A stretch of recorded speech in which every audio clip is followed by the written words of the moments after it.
unanimous in their hate for me, and I welcome their hatred.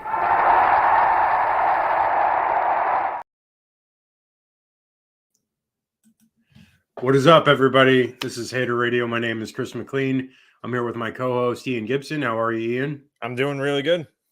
All right. So we're into week 11, which is kind of crazy that we've gotten this far so far in the season. There's only really 4 weeks left, and then conference championship games, and then I believe a week off for the Heisman, and then they jump into the playoff games, and we're on from there because it's, the playoff is now an expanded playoff with 12 teams.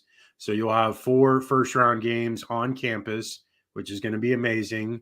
And then they'll have the quarterfinals, which is another round of 4 games that 4 of the top conference teams, best conference teams, will have a bye. And then semifinals and finals. So there we go. Let's jump into it. Week 11. This is the Week 11 preview show. So first game we have is Iowa UCLA. Now, if I was in town, I might go to this game, but I am probably going to go out of town somewhere. We were originally going to go to Austin for the Florida game, which, Ian, you're going still, right? Yep. Yeah, I am. So look out for Ian there if you guys go. Ian will be around. He'll be wearing this jersey. So yeah, exactly. So you'll see his number 1 Gator jersey. No, so I'm not able to go, but I'm intrigued with this game because, UCLA, 2 games in a row, they've looked good. They get the wins against Rutgers and Nebraska. And, it's also hard to tell with this Iowa team. They have a bunch of wins where they've destroyed people. 42-10 over Wisconsin. 40-14 against Northwestern, 40-16 against Washington. And then there's losses like 32-20 to Michigan State, which, I mean, Michigan State, whatever, but it seems like because Childs is more of a versatile quarterback, more athletic, he was able to get some big plays against them. And they lose to that one 32-20. And then they got smoked by Ohio State 35-7. I don't know what to make of this Iowa team. I really don't. They don't scare me offensively, especially in the passing attack. They can run the ball really well, but this UCLA team defensively is very stout against the run. So I don't think I was going to do much offensively, but conversely, defensively for Iowa, they will be able to do some things against UCLA, I think. So it's going to be a very low-scoring game. I'm going with like a 20-17 game, and UCLA pulls it out. But it's going to be very close, and it's probably going to be very boring. But I don't know. That's what Iowa plays. They play really boring football. But UCLA, after these last couple of weeks, are looking a lot better. So maybe they'll do just enough to win. But your thoughts, Ian? So you're definitely right. Both of these teams, this is not going to be like an offensive shootout we're expecting. But both of these teams offensively, their strategy is how well do they do against the run? Because Iowa's top 10 in the country on the run, and UCLA is, that's their bread and butter right there. Yeah. Here's the thing, though. Both teams are very good also on defense against the run. As you pointed out, UCLA only gives up an average of 100 yards. That's, I think, 11th best in the country, and Iowa's not far behind with 106. So this is going to come down to really how the passing game works out. And that's where neither of these teams are really their strong suit. So who has the better passing plays comparatively? And for that one, that edge, I do think it goes to UCLA here. I feel like with, Garbers, he's been able to get, more comfortable in the pocket, and they're going to, both these teams, UCLA and Iowa, are probably going to tell Garbers for UCLA and McNamara for Iowa, beat us. And if I had to pick between the two, I'm going to take Garbers in that one, not to mention that Garbers is still more versatile and can scramble out of the pocket better. So with that one, I agree. I think it's going to be low scoring, but I think UCLA pulls it off again. I think it's at home. It helps. So I'm going to go with the Bruins. I'm going to go with the 23-20 win for UCLA. Yeah, and it's crazy because it's like, they were left for dead, 2-3 weeks ago, UCLA, and now, who knows? Maybe they might get a bowl game out of this season, which I don't think anyone thought possible like less than a month ago. So let's move on to Saturday's games, which is, of course, Florida, Texas, which is a noon kick in Austin. Ian, you're going to the game, so I'm going to let you go first since you're going. So, first of all, I want to preference this. I am very excited to go. I've always wanted to go to Austin. I know it's a great football town, and I've always wanted to go to the stadium. But, man, with last week, I was really looking at this game before the season of Flagway was starting. This was a big deal for him because he's from Texas. That obviously Texas is, no offense to TCU, Tech, and A&M. But when you think Texas and college football, the Longhorns are usually the first one to come to mind. So he's in Austin as the opponent. It's the equivalent of, being it's a comparative when like Vinny LeCavier played the Montreal Canadiens. He grew up there and he killed them every time he played, going back to your hometown. And that's what I was looking forward to, because I knew he was going to play above his head. Now we don't know what his status, but it's not looking very likely. But man, if there's a miracle to be pulled, it would to have him play. Because I mean, to be honest, he might be the best chance Florida has, because now Eugene Wilson is done for the year. So their best wide receiver is out, and not that Elijah Badger will be an excellent replacement, but they're losing a lot of weapons, and now you have to go play Texas in Austin. And that's just a tough one. And not to mention, Texas still has the number one defense in the SEC and the country, and number one against the pass. So my expectations are not sky high for Florida. To be honest, I want to just see if, how they respond to this with the amount of injuries they have. But I feel like, this is a Texas kind of game for them. I don't see it. It would take a lot for Florida to come out of this, especially without Lagway. But I feel like Texas, they're coming off the loss to Georgia. They're off a bye week, so they should be more rested, more comfortable. The only bet for Florida is that this is a letdown game for Texas, but I'm not seeing that super likely. And even then, we saw that with Georgia. When Georgia was having a letdown game, Florida still couldn't capitalize with, the backups that we have to start now. So in the end, I just, Texas is too good right now, and Florida's just too depleted. Hopefully they get to double digits, but I'm going to go with like a 35-13 win for Texas. I just don't see them scoring a lot of points in this one, especially against that defense. Yeah, I mean, I agree. I mean,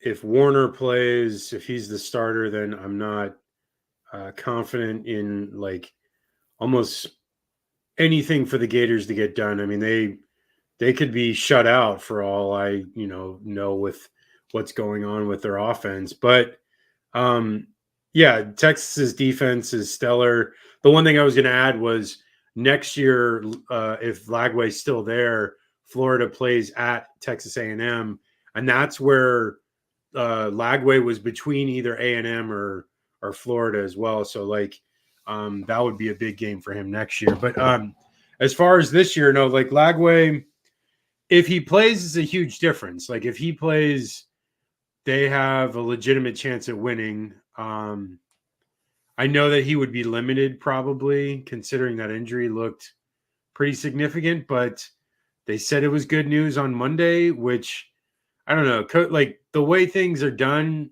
he could be saying that, and we don't see him till the Florida State game. So we won't know until Saturday. Yeah, but you said Eugene Wilson is out. I don't think Trey was really the best receiver. I think Badger is probably the best receiver, and then probably DK is probably the best like all-around receiver.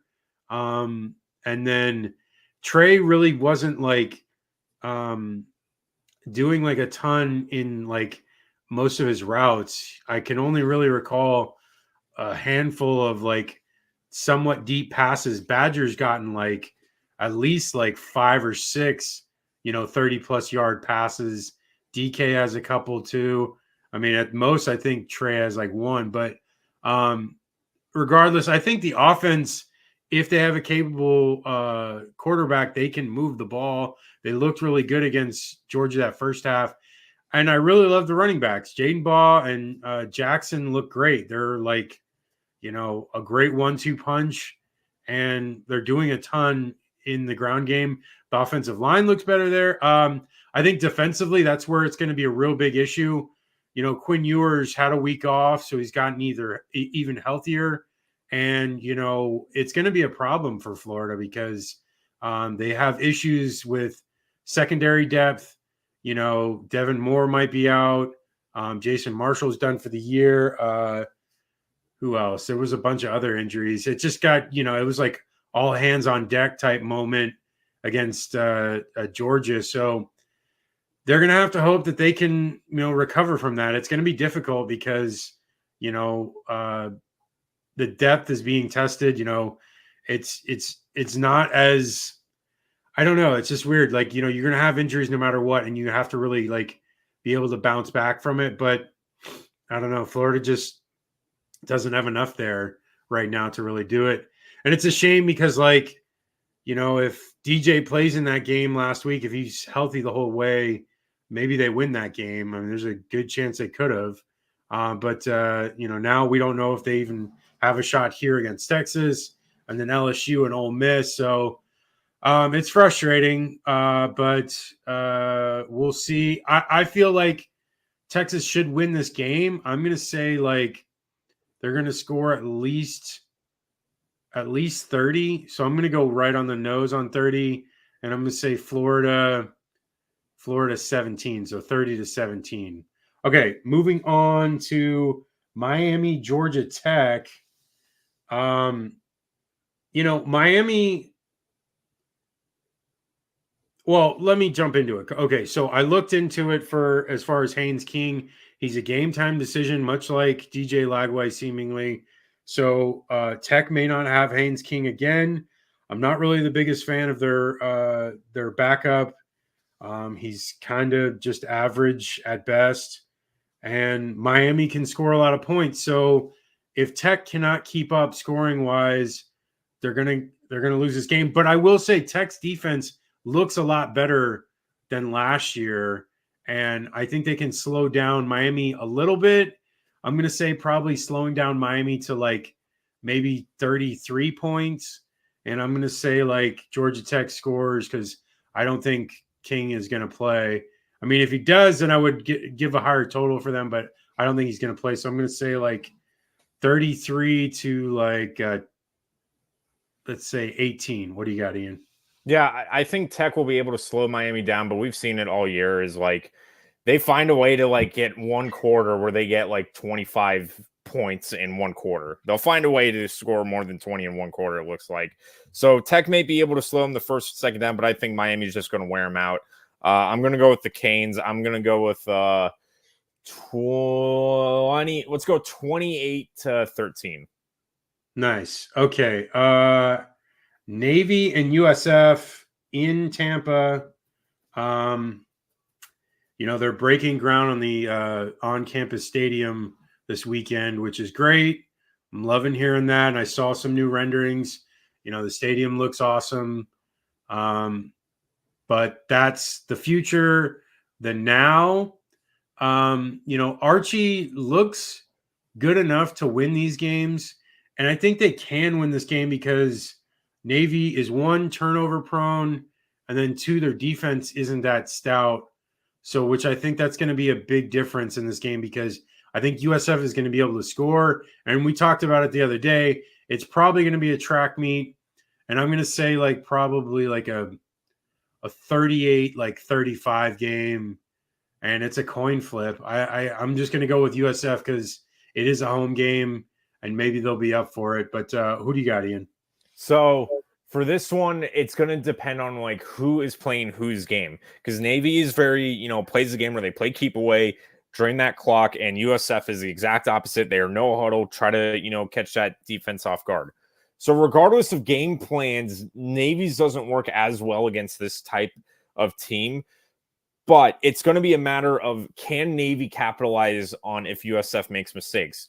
Now, if Archie is starting again, it's very likely that they can at least get in the backfield quicker and make him scramble more. And Archie's developed very well, and he's done pretty good.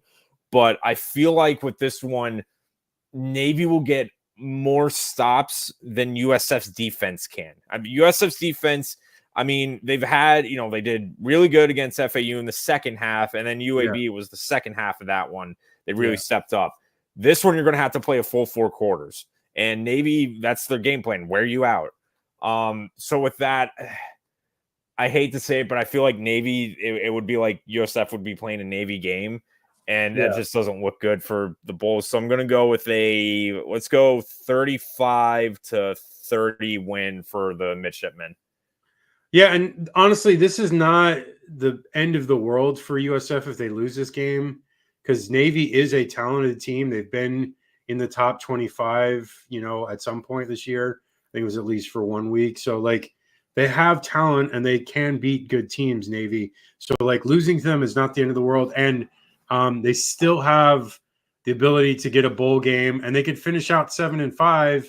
So, it's not the end of the world. I think the last 3 weeks of the season are setting up pretty well for USF, that they should get most of those games pretty easily. But this game will be a test, and I hope that they can make the difference here, because winning this game would go a long way into essentially taking the next step for this team, because this is a team that is on about the same level as USF, and it's you have to win those close matchups to really start moving to the next level. Is I know they're limited because they're a group of 5, but this type of game, you got to show yourself and you got to prove yourself. So I hope they can do it. Okay, next game we got Georgia Ole Miss.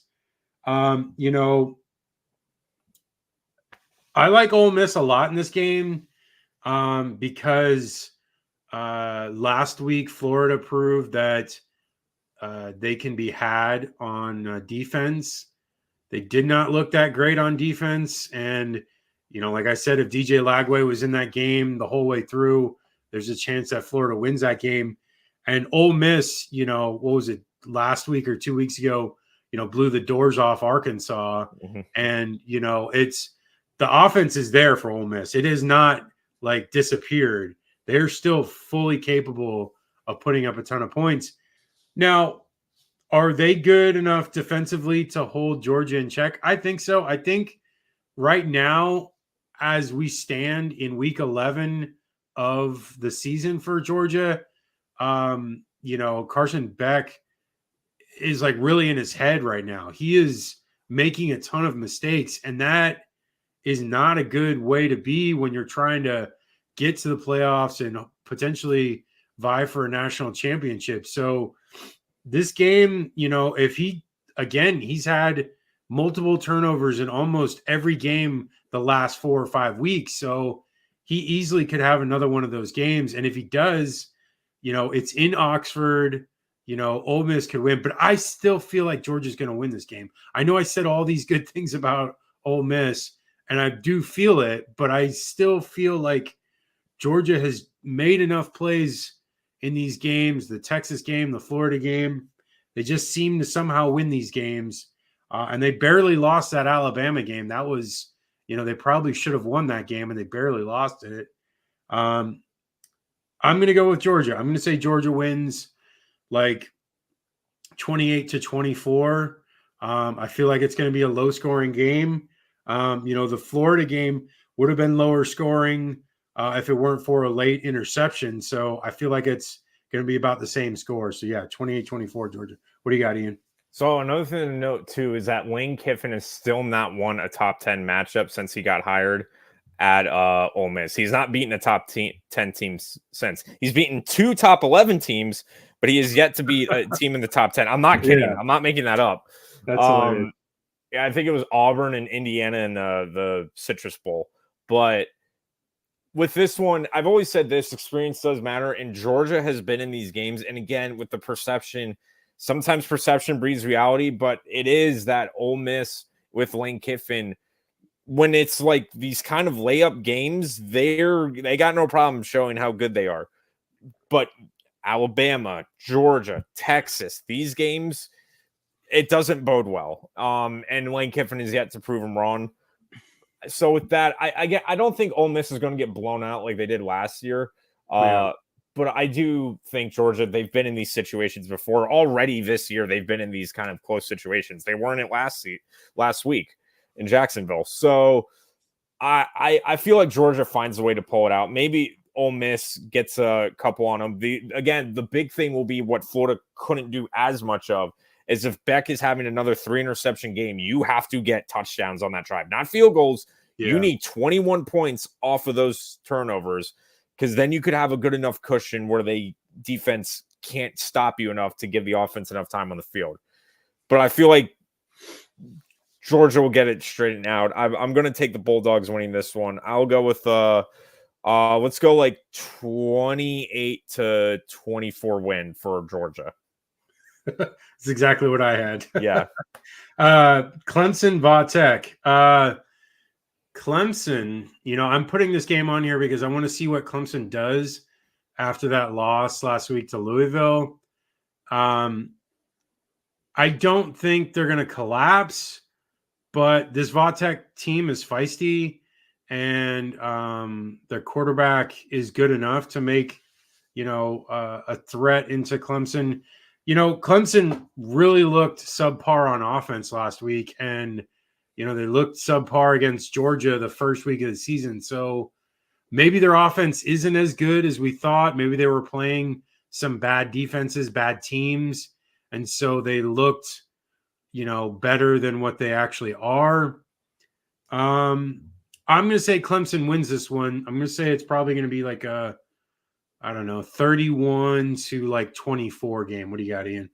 So this is definitely a trap game because it's in Blacksburg. They play Enter Sandman, and that always, gets the crowd nuts. It gets me nuts. It's a very tough place to win, no matter the record for Vautech. Yeah. And the important thing with this one is that Vautech's rushing attack has been their, main strength, especially with drones and his mobility. So the key for this is Clemson is just get in the backfield and make sure they don't hit those outside sweep plays like they have done all year. If they can do that, I feel like Clemson is in good shape. That is going to be the key. They didn't do good against Louisville when they were running that same kind of offense. So the adjustment is going to be key. I think Clemson gets it done, but it's a lot scarier than I think some will take it. I'm going to take Tigers winning a very close one. I'm going to go with, let's do 31-28 Tigers. Okay, moving on to Michigan, Indiana. Coach Cignetti going for, I believe, 10-0. And, defending national champion coming in.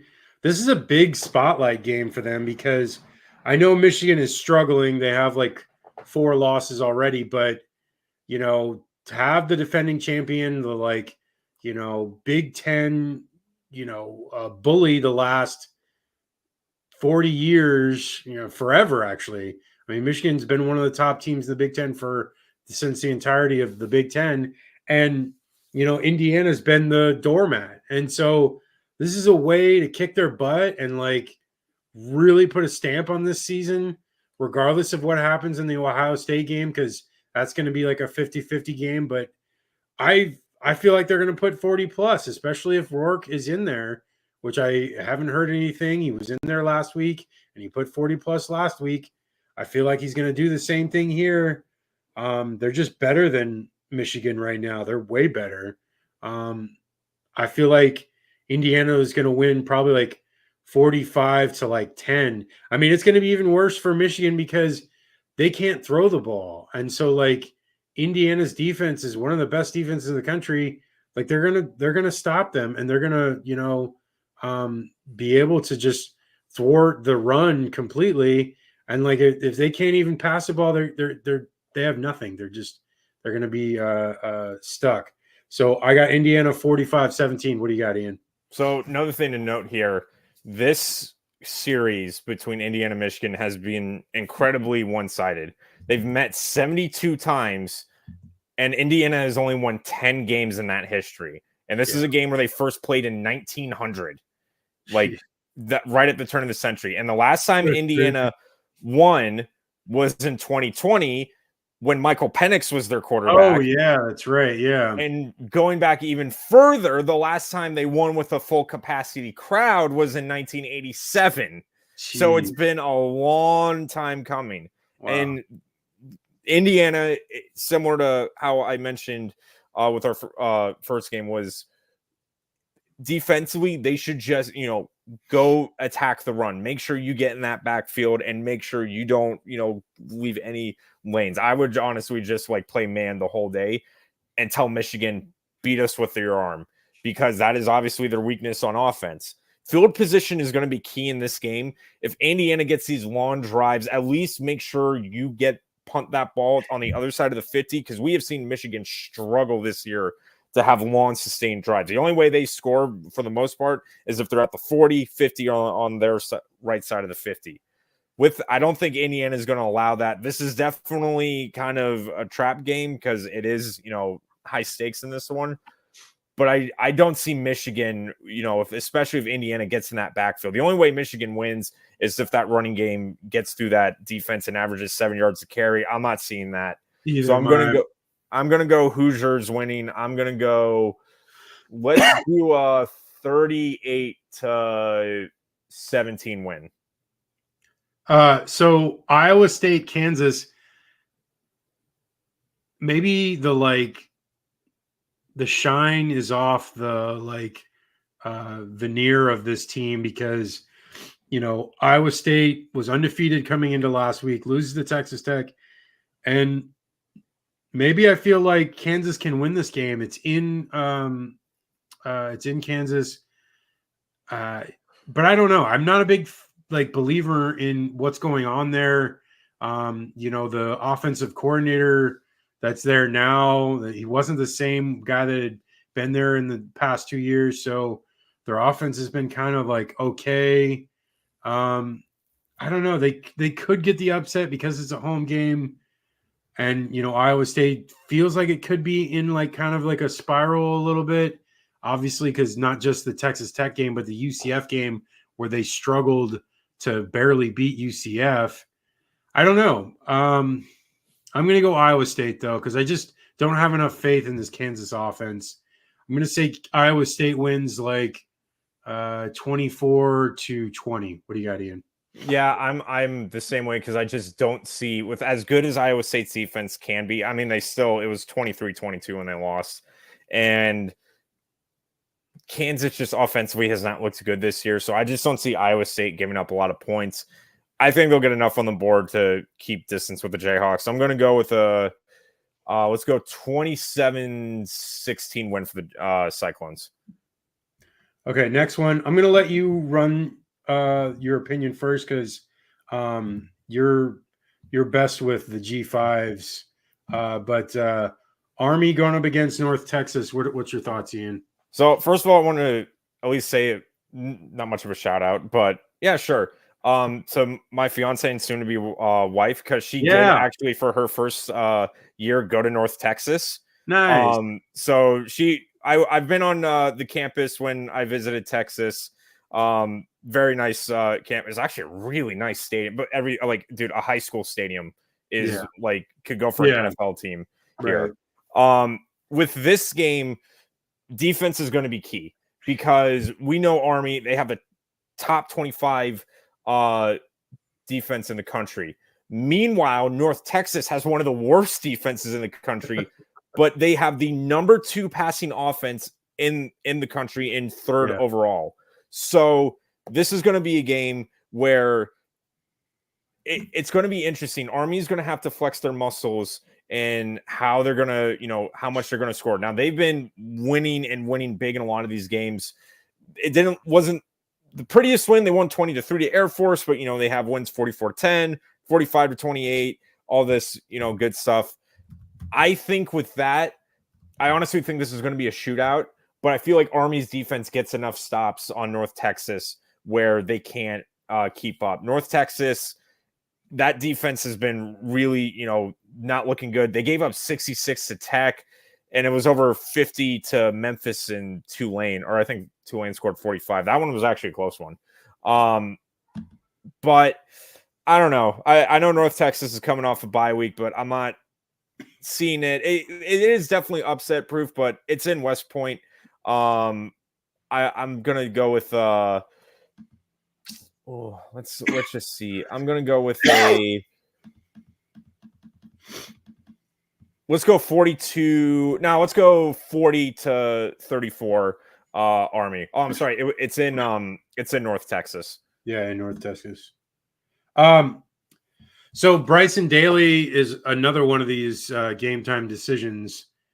I feel like this kid Daly's got a great command of this offense, and he is a huge difference maker in how things are operating. The other guy, his backup was adequate, but they barely beat Air Force last week. Like you said, the green, what are they? Green what? Mean Green.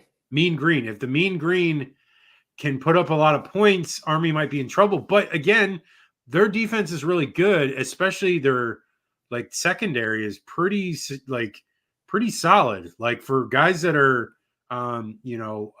mid cadets, they play a lot. They play better than what their talent profile probably is.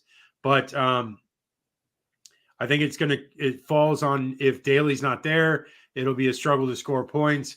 And that might be the difference in the game. And it's a shame because if Daly's in this year for the rest of the way, they have a really good shot at, potentially beating Notre Dame and maybe even getting into the playoffs. So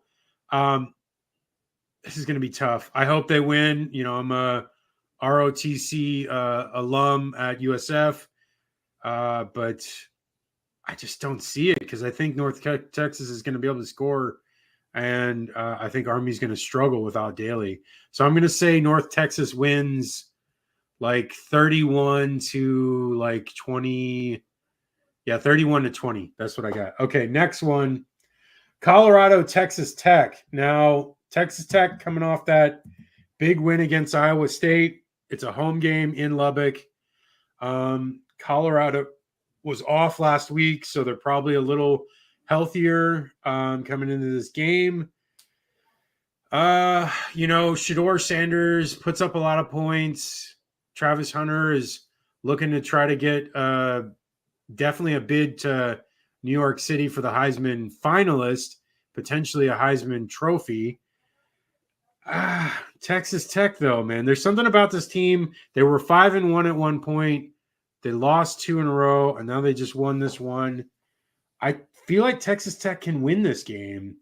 I think it's going to be close, but it's going to be like a 31-28 game, and maybe Texas Tech scores last. Where how Colorado came back against Baylor.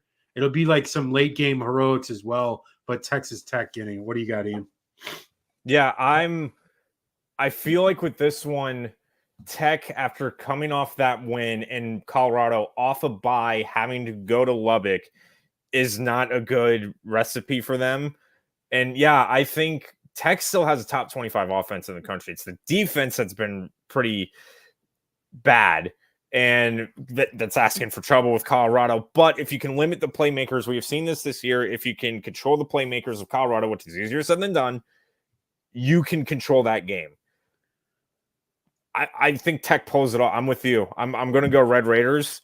Yeah. I think it might be a shootout, but if it comes down to it, I'll take the Raiders in that one. I'm going to go with a 38-35 win for Tech.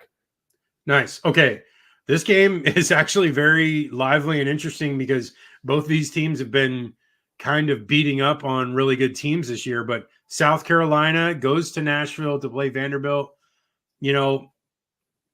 I like both these teams. I really love the fact that Florida doesn't have to play either of them this year because I think Florida would probably lose to both of them this year. That might have been the first time anybody has ever said that. I am so glad Florida doesn't have to play Vanderbilt. But you know what? It's not the same old Vanderbilt. It is not. It really is not. That's what I'm saying. It's the first time I think that's ever been said. Dude, Clark Lee, give this guy credit, man. And I'm very happy for them because he's an alum. So that means he's probably not going anywhere. And, he'd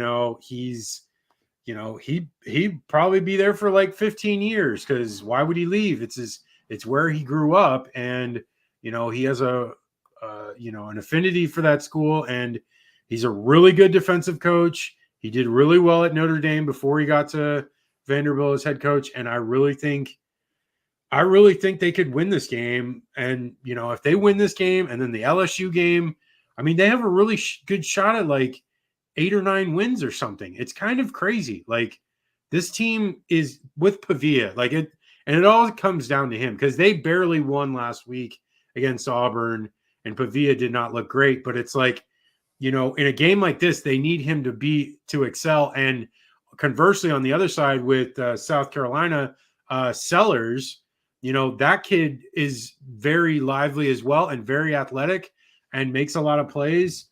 It's going to be a fun game. Both of these teams play pretty decent defense. South Carolina makes a lot of havoc plays. Vanderbilt's just very sound in their assignments. I can see this game being like a 27-24 game, and maybe it goes to overtime like Vanderbilt has had to go through most of these games this year, and I really wouldn't even doubt it. Like another really tight game. So yeah, I'm going to go Vanderbilt 27-24. What do you got? So I think that with this one, you're absolutely right about Vanderbilt, especially with how the offense is centralized around Pavia. Pavia is the engine to that offense, but we saw last week, if you throw a monkey wrench in that, it is not a pretty game at all. Yeah. With South Carolina, though, if you don't have Sellers, you still have the run game of Raheem Sanders. Yeah. And South Carolina's defense has shown against, honestly, better offenses, much better fight against like LSU, Ole Miss. They held to 27, which I know it's not for Ole Miss. That's impressive. Yeah, It's same with Bama, and then they blew out Oklahoma, and then they blew out A&M. Yeah. Now here's the thing. And obviously pulling for Vandy. I think everybody is because God, let Vandy have some fun for once. Yeah. But for this one, I'm going to go with my gut. I feel like South Carolina is going to win this one. I think Vandy, it's not going to be a track meet for South Carolina. This will not be a layup game at all. Vandy will give you everything. We've seen that with every game they've had this year. So I feel like South Carolina, though, finds a way to attack Pavia enough and with their balanced attack, get enough points on the board. I'm going to go with a 30-24 win for the Gamecocks. Nice. Okay. Real quick on this one, FSU Notre Dame. I don't even know why I put this one on here. I guess it's just because is Notre Dame going to put up like a ton of points? I think probably Notre Dame wins like 45-14. What do you got, Ian? So, only thing I want to say, it has never happened in the history of college football where a team was in the top 10 in preseason and then completely missed a bowl game and went 1-8. So somehow that's the playoff committee's fault too. Give me 42-19 Irish. Okay, moving on. Alabama, LSU. Both 2-loss teams. LSU has a shot really still for a lot of things. Alabama kind of reeling a little bit. This game doesn't have as much luster in years past, but it's still an interesting game and still should be like a high-scoring game. I like Nussmeier a lot to put up points, and Jalen Milroe has a pretty good command of this offense. This is a tough one.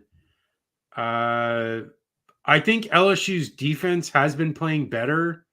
I think they held Ole Miss pretty good, not great, but they held them well enough to like get that victory.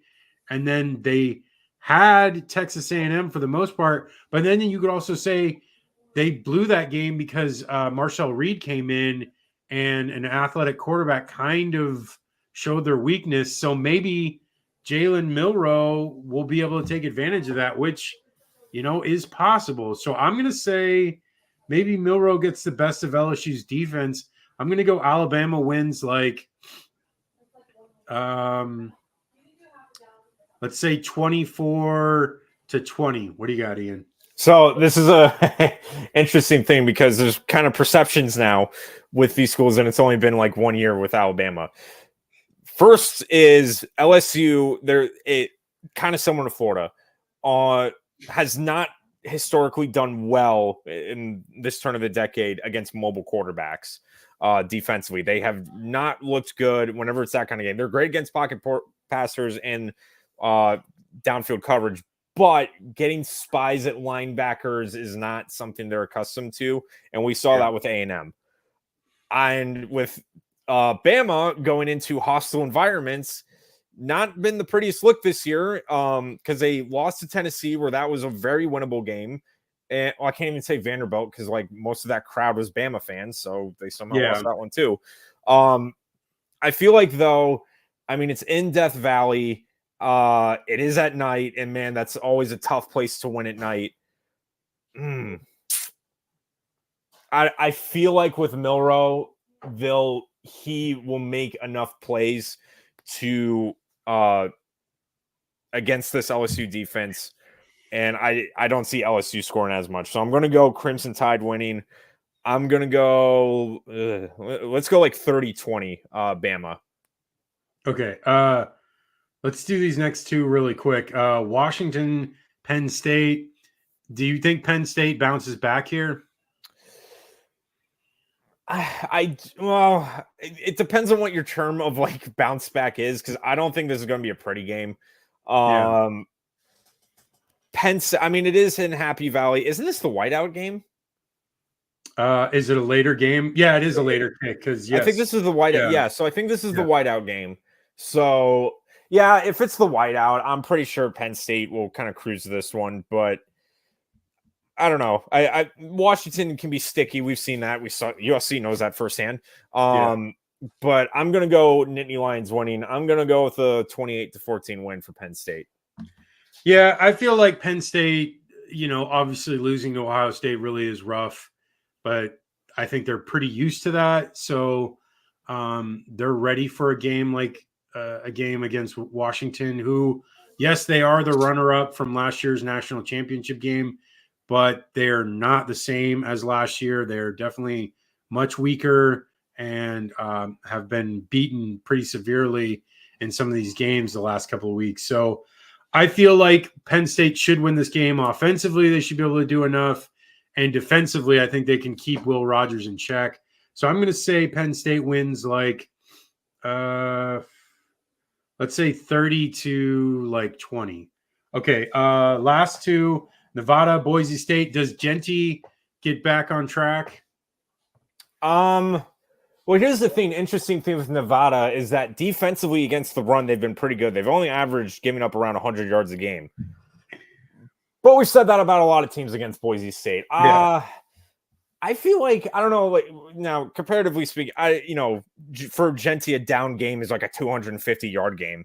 So I don't think, I'm not sure if he crosses 200 yards, but I feel like with this game, he doesn't have to. Nevada still hasn't won a conference game, and Boise State does not want to be a victim of that, especially now that they're slotted for a playoff spot. Yeah. So I think the Broncos win this one, and I just don't see Nevada keeping up. I'm going to go with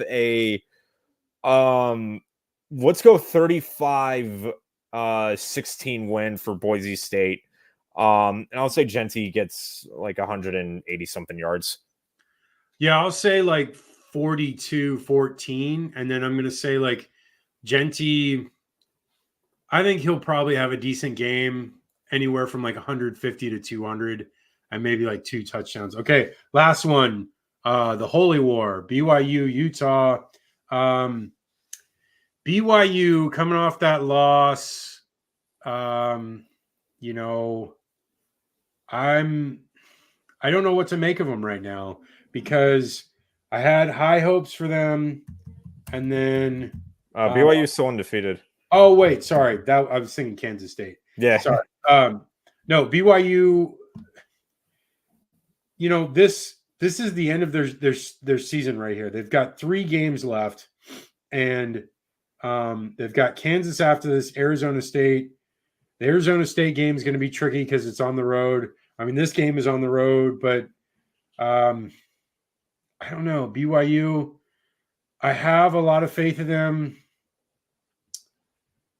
And this Utah team with Wilson, I'm just not convinced with Wilson. He's turnover prone, and he's, you know, at least like his brother was really good in college, but you know, I don't know. It just seems like, you know, the younger Wilson is just doesn't have it. I'm going to say BYU wins. I'm going to say they win. They get like a non-offensive touchdown, probably like a punt return for a touchdown or something.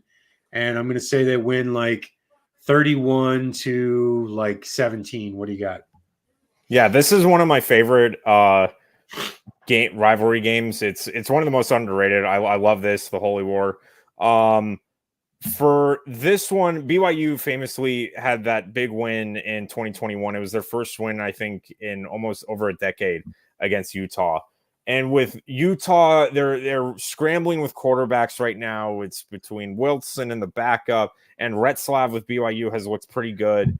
Yeah. I feel like BYU's got all their ducks in a row. And I mean, Utah, they've lost like bad. Their offense does not look good. They lost 17-14 to Houston.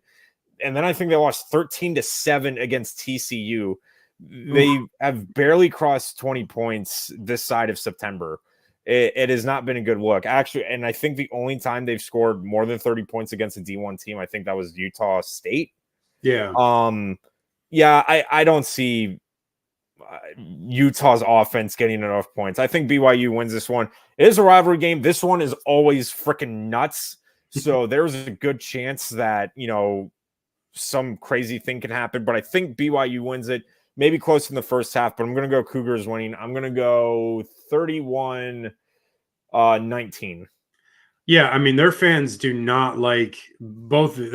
I went to Salt Lake City for the Utah-Florida game last year, and both of their fans, like both rival fan bases, they do not like each other at all. It's kind of amazing how much they hate each other. But okay, that's the show. So we'll be back Sunday night, 8 p.m. Eastern, 5 p.m. Pacific. You can catch us on Wednesday as well, same time. And then catch us on our website, haterradio.com, on all of our socials, which is hater_radio for X, Twitter, Instagram, Threads, TikTok. For YouTube, it is @haterradio. For Facebook, it is Hater Radio CFB. Ian, what are your socials before we go? Yeah, at YouTube, Instagram, and Twitter, it's @G_Gator_G. Okay, so like, subscribe, comment, follow, help us out. Just do what you can, share, help us in the algorithm. That's the show. You guys have a good one. We'll talk to you on Sunday. Enjoy these games.